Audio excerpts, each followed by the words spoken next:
Welcome to Reboot Franchise episode 16. Something happened last week or the week before. Let's find out. I can tell you straight away that I forgot to mention.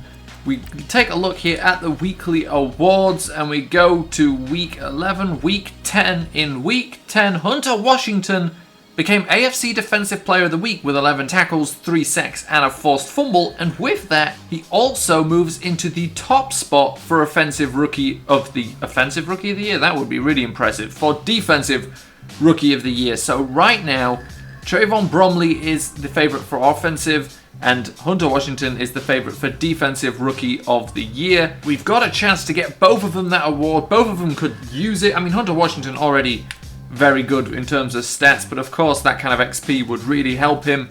Trayvon Bromley, we do want a lot of XP so we can help his speed. You know, putting it up just a couple will make him elite, and then we can just put it on everything else. That really doesn't matter at that point. He's a great running back already. That's why he's favourite for Offensive Rookie of the Year. Anyway, we'll be playing the Texans. Now, of course, this will be a good game, but they are 2-6-2. Be interesting to see why when we look at their roster. So before we get into this team, worth saying no injuries right now. So if their losses were down to injury, those players are healthy again. If not, of course, that would give us some sort of advantage, but I'm not taking this game lightly. So basically, the only difference on offense from the team we know is John Greco at right guard. At right end, they've got Dominique Easley, defensive tackle Timmy Jernigan, and David Onyemata. Now, I assume with those two guys, you know, schemes change on this game. I feel like maybe they're running a 4-3. We'll find out, obviously, from the linebackers. I'm not sure if they are. Either way, they've either got a good backup defensive tackle or a good backup middle linebacker. They're probably still running that 3-4 scheme, to be honest. And then the cornerbacks, nothing changes here apart from Justin Coleman in. And, you know, to be fair, look at the speeds of their cornerbacks. This could be something we could take advantage of. And then Ladarius Webb, their free safety, so a returning player. Again, a slower guy. Max Gilchrist, again, slow. Today could be the day we get those big passing yards because nobody in their secondary has speed over 90 and a bunch of our receivers have speeds well over 90. And then at punter, they've got Russell Kane, a rookie, and that's pretty much it. Not many changes, gonna be tough to play against this defense. So this game against the Texans comes at an interesting time. Of course, Chad Kelly is starting for us.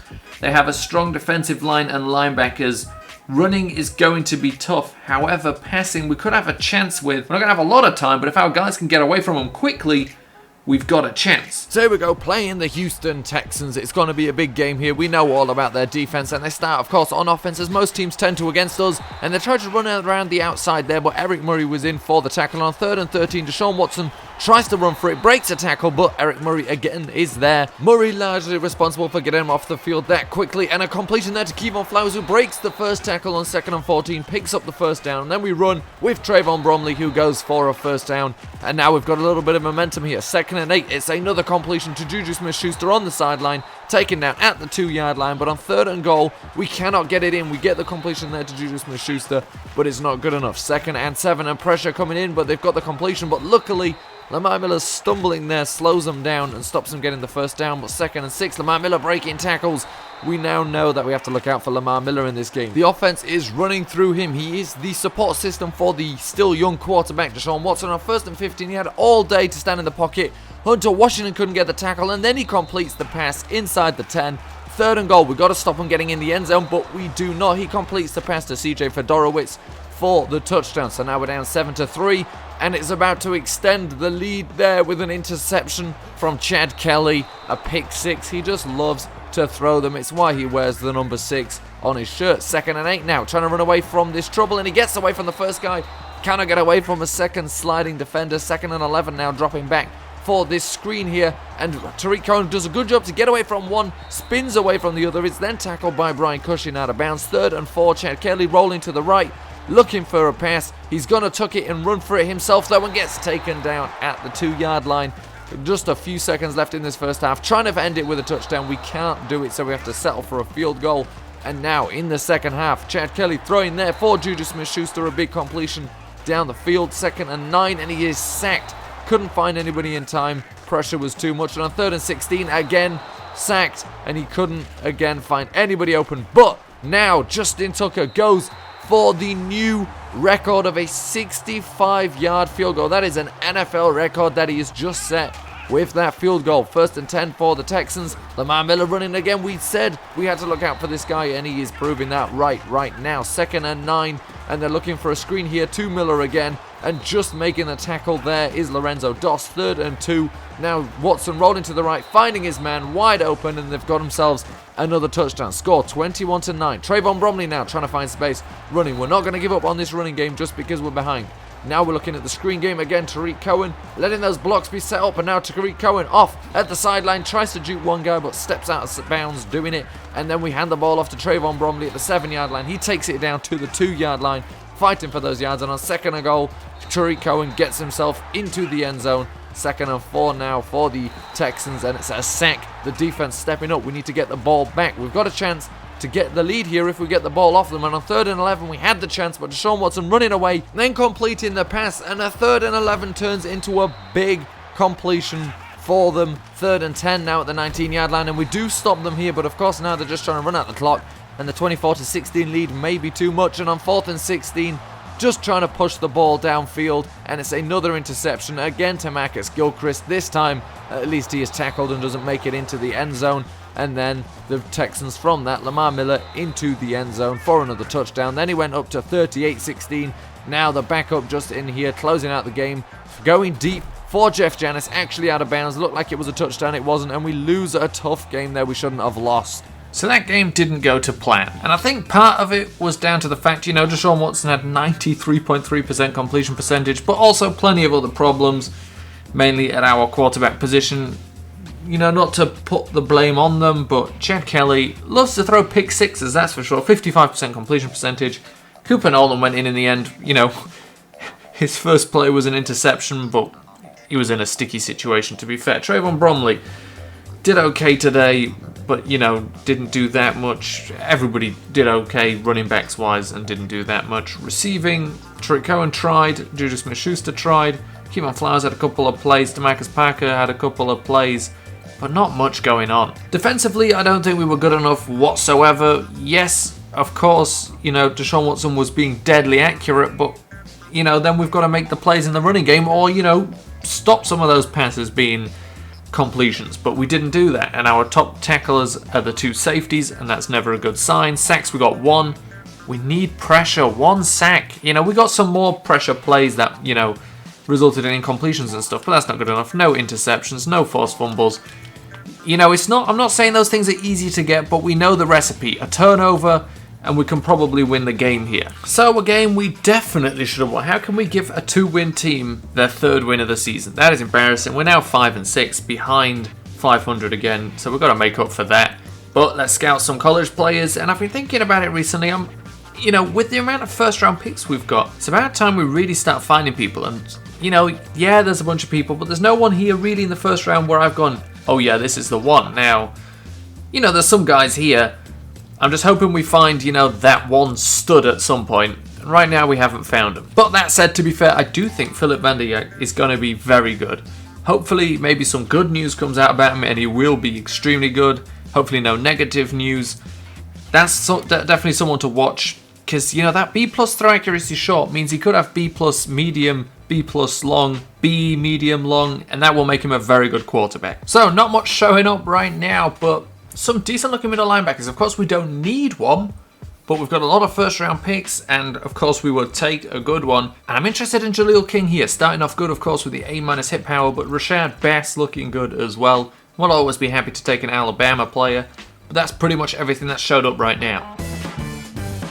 So here we go, a big game against the Steelers in Week 13. They are 9-2. We are looking to get back to 500, hoping to end this episode 6-6, and this is the team that stands in the way. We do get to play them at home, which of course will help us. So we lost a 1-point game to them when we played them earlier this season at the very beginning. And that was away from home, so we're hoping for better here. And let's take a look at the team because there's something big. Starting quarterback for the Steelers will be rookie Tate Fowler. Now he's an 80 overall, and I'm actually getting more and more jealous of how this quarterback looks. We could have never drafted him. He was drafted in the first round with a 31st overall pick. You know, we were always going to take Hunter Washington, but he looks good. He's got good throw power, good accuracy. He's very fast. He's going to be tough to handle, and we don't know much about him, so it's going to be tough to know how to approach him.